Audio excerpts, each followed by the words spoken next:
Hi, everybody, and welcome to The Takeaway. I'm Dr. Duke. More from goofy public schools, government schools in America. Alex Newman joins me, as usual, to talk about a sex questionnaire that was handed out to freshmen in high school in a North Dakota school. Alex, what's the story today? Thank you so much, Duke. And basically, I got an email from a former teacher at this school.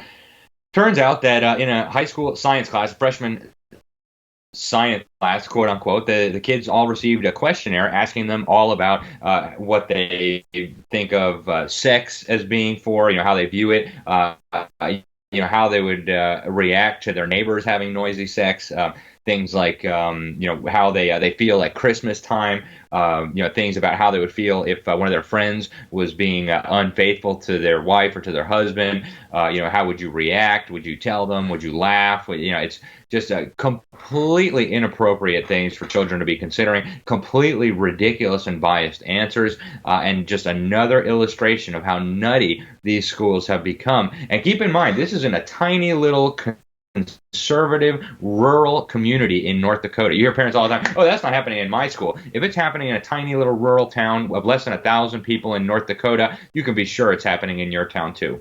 Well, and keep in mind, Mom and Dad, that there is nothing in these questions that Alex just read you that has any practical value with regards to your kid's education.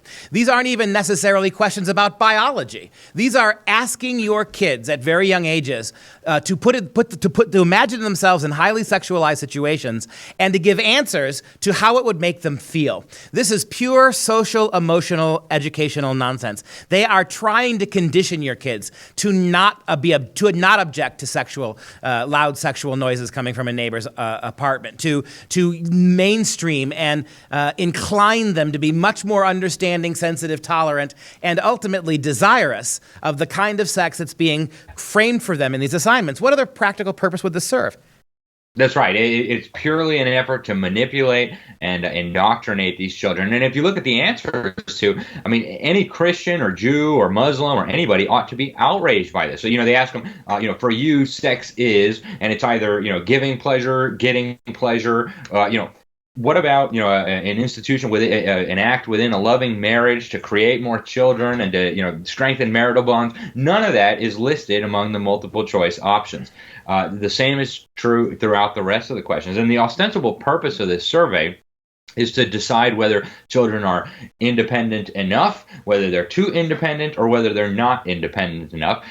Who made these people, the chief deciders of how independent a ninth grade student ought to be based on their answers about what they think about sex.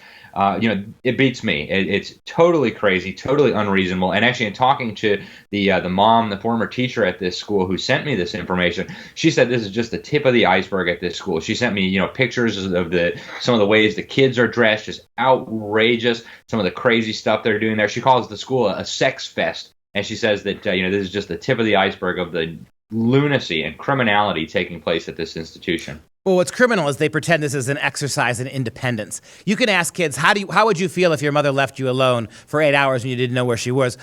How would you feel if you had to live with a neighbor and your freedoms were curtailed by their rules? This has nothing to do with independence. This is a survey that's designed to libertinize these kids' attitudes towards sex, towards sexual contact. And again, you ask yourself, who gave our public schools the ability to start social engineering our kids' attitudes, beliefs, thoughts? And as you said, none of these sexual questions have any commitment tied to them, any marital status tied to them, no option for religious answers to the question, no option to simply say, this question is invalidated by my religion. And it really is terribly offensive here. And parents either don't know now or don't care. With every day that goes by, every story that you report, Alex, I get less inclined to say parents don't know and more inclined to say parents just don't care that their kids are being turned into very, very different creatures from the ones you're trying to raise. That's right. And, if you look at the answers to these questions, they are manipulative in the extreme. This is going to have a terrible effect on these children. It asks, in your opinion, a sex partner is it a luxury? Is it a piece of the furniture? Or is it, a privilege?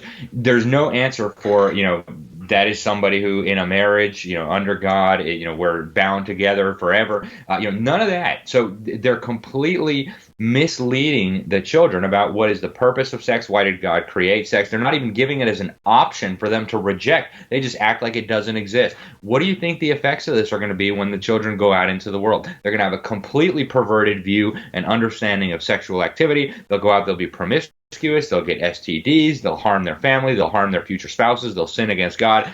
And they'll not even have any idea that they're doing it because this is what the schools taught them. It's just horrifying, dude. Well, that's the thing. And on top of everything else, these schools are teaching these kids never to feel guilty for any stupid decision they make. Alex Newman, thank you again for another first-rate takeaway. From your lips to God's ears, I hope parents start paying attention.